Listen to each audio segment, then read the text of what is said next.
procedures, and other analysis. Now to the arrest. On October 23rd at approximately 6:01 p.m. in the 4100 block of Mount Vernon Avenue, Alexandria, police officers there recognized the suspect from a law enforcement bulletin that we shared with our partners. Thanks to their initiative, they were able to arrest Marlene Medrano Ortiz, 18, of Alexandria, who was working in collaboration with the Loudoun County Sheriff's Office and the U.S. Marshal Service. This is a picture of him.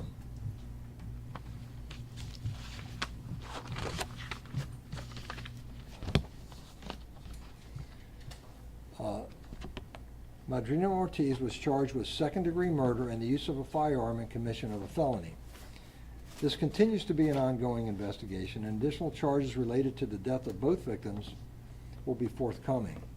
We look forward to seeing justice served for our victims of this crime, and this arrest sends a strong message that violence in Loudoun County will not be tolerated. We will find you, arrest you, and prosecute you. There is a bigger picture, too. I'm on the record strongly opposing the presence of MS-13 and other violent gangs in our nation and local communities. MS-13 is an El Salvador-based gang that uses intimidation, crime, and violence as a tool of the trade, and there should be no safe place for them here. I am also on record opposing the casual treatment of persons in this country illegally who commit crimes against U.S. citizens and others. Our agency is one of the only ones in the metro area that works cooperatively with U.S. Customs and Immigration when one of them are in our custody, and through that collaboration with we've deported about 100 of them in the past year who are no longer at risk to the people here in Loudoun County. Today's arrest is not an isolated matter. MS-13 operates throughout Northern Virginia, and just this summer, Loudoun experienced one of the most horrific crimes in memory. As you recall, on July 28th, a carjacking at 7-Eleven on Route 7 resulted in the death of Melody Waldecker, a 54-year-old grandmother who was in Loudoun County to check on her mom, who was in an assisted living facility. We apprehended the suspect that day, who was also not in our country legally, having entered California from El Salvador. He was initially charged with carjacking, and after the good work of our Commonwealth Attorney, he was charged with first-degree murder this week by a local grand jury. I will now turn this over to Commonwealth's Attorney Bob Anderson for his comments, after which we'll take any questions. Thank you. Thank you, Sheriff. Thank you. Thanks for being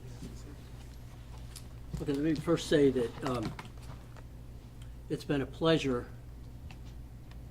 to be involved in this investigation. The Sheriff's Department has done a tremendous job.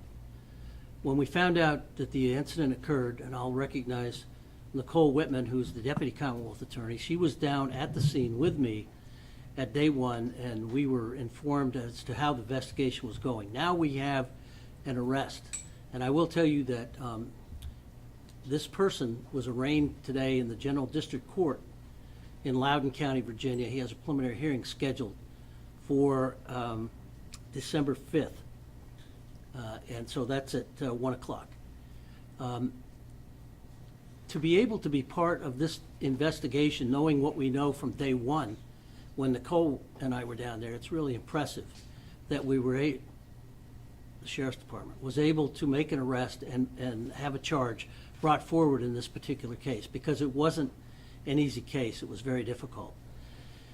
And I have to tell you that from the perspective that I have, it's really a pleasure working with the Sheriff's Department and working with the dedicated people and the sophisticated techniques that have been used to be able to come to this point with this individual.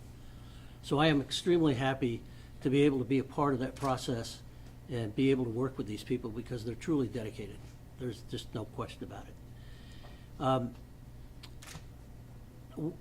We have not, this is not totally unique as far as the severity of these cases that occur within this county. It's a sad commentary, but I mean, we're at a point in time where there have been, since January 1, when I first took office, a number of cases involving a charge of murder.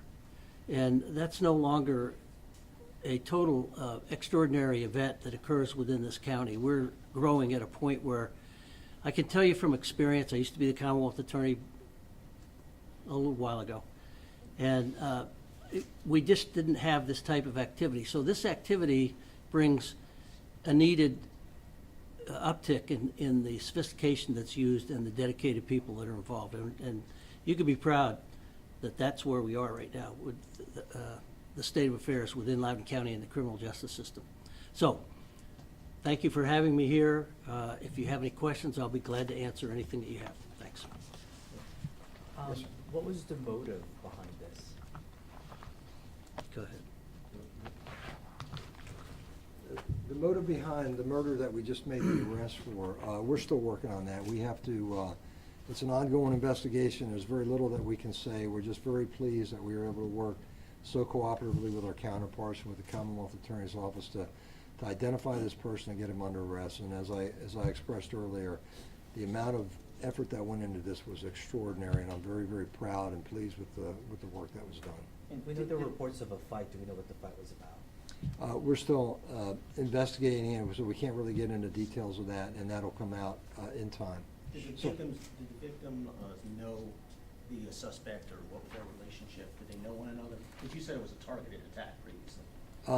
We're still working on that, and, you know, again, it's an ongoing investigation. There's not much that we can say with regards to any kind of a connection or non-connection between the suspects and the victims here, and that's why we want to try to keep it rather vague at this point until the case really comes together, because it remains an ongoing investigation. And Sheriff, you made one clear, one thing though, when you were explaining about, and maybe the Alexandria officer, you said that the officers had a photo cam. Was this like a license plate or facial recognition? I just wondered how the officers knew that this suspect was one. We put a bulletin out with regards to a photograph of this individual, and if I'm correct, that's what, where the identification came. They were able to arrest him on another charge, I believe, and identified him as a suspect that was involved in our case. Was it like a traffic stop, or just, I just wondered what were the circumstances? I'd have to turn It over. was just a subject stop in the area. Our officers recognized the individual walking in the area based off the poster that was provided by the Loudoun County deputies. Sheriff, how did Sheriff, you identify him as a suspect? Well, I think that we identified him as, when I talk about all the work that went into this, all the scouring the entire neighborhood, all the communications, all the door knocking they did, all the people they talked to in that community, there was a whole lot of legwork that went into this to just identify who was in that community, and we had a lot of help from the citizens in that. And then when you start adding on to that with all the other analysis that went, when you're talking about license plate readers, you're talking about phone analysis, you're talking about everything that we could do to try to narrow down within that particular area who was involved, who may have been involved in this. We were able to narrow it down till we were able to identify them. But aside from that, I can't really go into any more detail than that. All I can tell you is that it was just an extraordinary amount of work that involved just a boatload of people here within our agency. And who identified him as an MS-13 member? The FBI? He's identified by HSI, by Customs, and by us. He's self-identified as well. Does he have tattoos? I don't know if he has tattoos or not. When you said, Sheriff, go ahead, sorry. we know that, so you mentioned gang, and you mentioned MS-13, and you mentioned his age. Right. So that could lead us to conclude that this was gang-related, but it doesn't necessarily have to be. Maybe this guy is in a gang and he just had a beef with somebody. Mhm. There's some pretty horrific things that MS-13 will do. Right. If you don't pay them, if you look at them the wrong Right. way, if you disrespect them, if they don't like you. Right. So was this an aspect, was this crime committed based on something involving MS-13, or is this just one person gets into a beef with another and there's a couple of people killed? There was a confrontation between the parties involved in this. Aside from that, and why that originated, I can't really say. But what I can tell you is that it's a concern for us when we have MS-13 people here, when we have other folks that are here illegally. What we're seeing here in Loudoun County, which is one of the safest counties, certainly in Northern Virginia, and one of the safest in the nation, when we're seeing this activity here, it concerns me, because it's what we're seeing across the United States. When we're seeing it here, it can happen anywhere. So that's why we felt it was important to get this message out so people realize that they've got to keep their eyes and their ears open and let us know when they see something out there that we need to know about, because we want to stay on top of all this. Sheriff, And really did you quick, say that their relationship, were they boyfriend, girlfriend, the victims? I'm sorry, I didn't hear that. The victims were friends with each other, yes. Sheriff, the Ortiz, did he act alone, and are you looking for additional suspects in this case? This is an ongoing investigation, as I mentioned. There were potentially others involved. We're still looking into all those aspects of it as we go. You said he was here illegally. How long has he been here, and by way through maybe another state, just like the other defendant you talked about? Do you have any idea, Brian? Roughly 2022, but again, we also might want to verify that through the appropriate entities. before we Okay. comment on it And exactly. So we suspect that, yeah, for a couple of Is years. he Salvadoran, or what country is he from? So he was from El Salvador? Yep. We need to confirm that. Okay, we're still working on that. We do know he's MS-13. If he's MS-13, it's likely he's from El Salvador. Sheriff, you said he self-identified as an MS-13 gang member. Has he also confessed to the crime? Can't go into all that, where we're at on the investigation. Still interviewing, conducting interviews, and looking at all that information. Sheriff, can you clarify the charges he's facing? You said it was second-degree murder and use of a firearm. Was it 2 counts of second-degree murder? I will, Bob, do you want to take that? He was arraigned this morning on 1 count. Is there a On the reasonable- firearm charge. I can't answer that question. I will tell you this. As I indicated before, the preliminary hearing is scheduled for December 5th. So in the process, there will be, I anticipate, possibly some pretrial motions filed. But you'll be able to have more information through the filings that occur and the hearing that occurs on December 15th. We just cannot comment on those types of issues right now. So, all right, so for clarification, it's 1 count of second-degree murder at this moment, correct? Right. Which of the victims is he charged in? Okay, the indication is that it may be the female victim, but I can tell you that that's all I can say. All right? So one of the murders he's not charged with? Okay, the answer is, at this point in time, that's what he is charged with. That may change before we go forward with the preliminary hearing. But that's accurate to say that, he's only been charged with one. At of this them. point in time. Okay, thank you. Is that why, Sheriff, you're saying you're still looking into the possibility that others were involved? I can't, I don't think that can be answered. You've got to be careful. We're in a very sensitive situation right now. I mean, we're at the front end of this case. And there's going to be more information that comes out, and it's going to be filed with the court. And you'll be able to get answers to some of these questions. Was the FBI involved in this investigation at all? Not the Sheriff's Department have to answer that question. To what extent? No, they were not. I think the important point here, and I think what Common Attorney Anderson is trying to make, is that, you know, we have, it's been an extraordinary amount of work, and these investigations don't just stop at the time of arrest. We continue to develop the investigation leads, look at forensic evidence, look at all the things that are associated with this, and it's quite likely that additional charges will come down the pike. At this point, I can't say exactly what that will be, but we are looking at all those kinds of things. But we just want people to know that when you commit a crime like this in Loudoun County, we're not going to stop. We're going to do whatever it takes to get these people behind bars, and we just want to make sure we're doing everything in our power to keep our citizens safe here. Sheriff, forgive me, did you say if they had been shot, and did you find a firearm? I'm not going to get into the details. It was a fire. There was a firearm that was used, and that was what resulted in the death.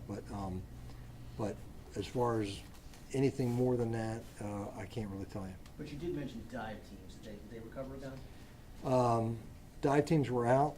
Dive teams looked for the weapon, but I can't tell you anything more than that as well. You all were offering a $25,000 reward for information leading to arrest in this case. Is there someone that is eligible for that reward? No.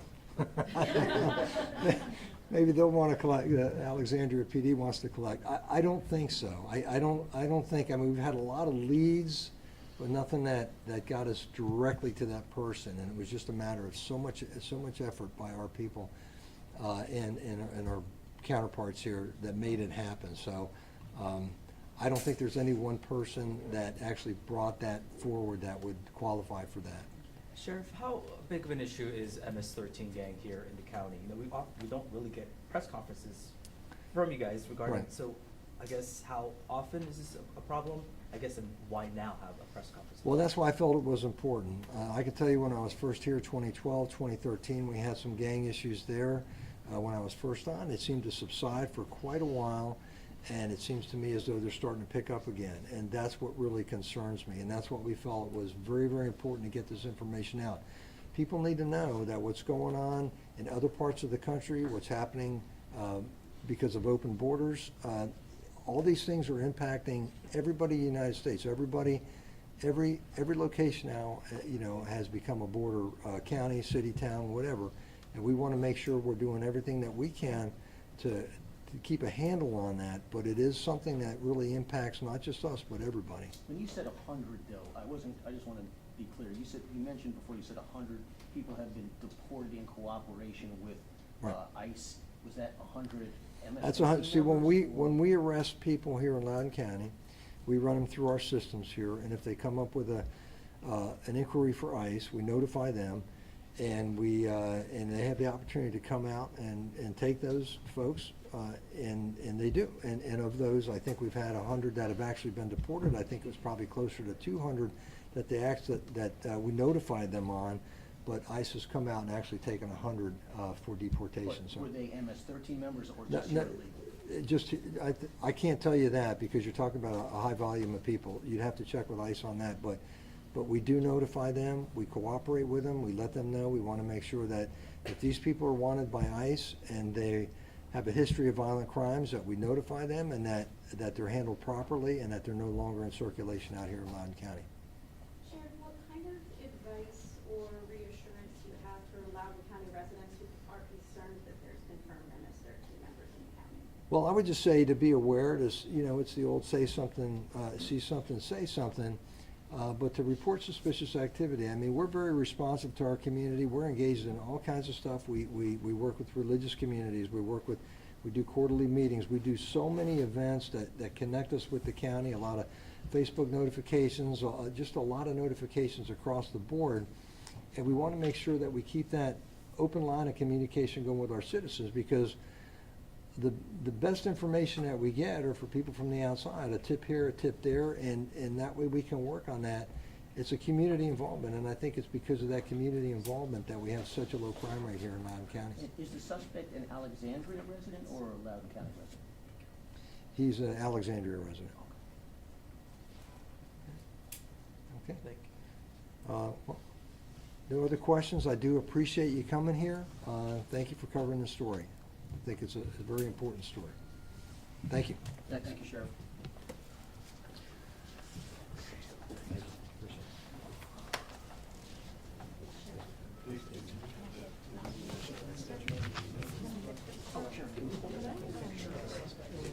Oh, he's got, Tom has. Can you hold that picture up again? I have I'll give you a copy want of the this? pictures. It's easier for us to get. Oh, here, go ahead. If I have any tape, I can just put it up real quick if you want. Yeah, I'll do that.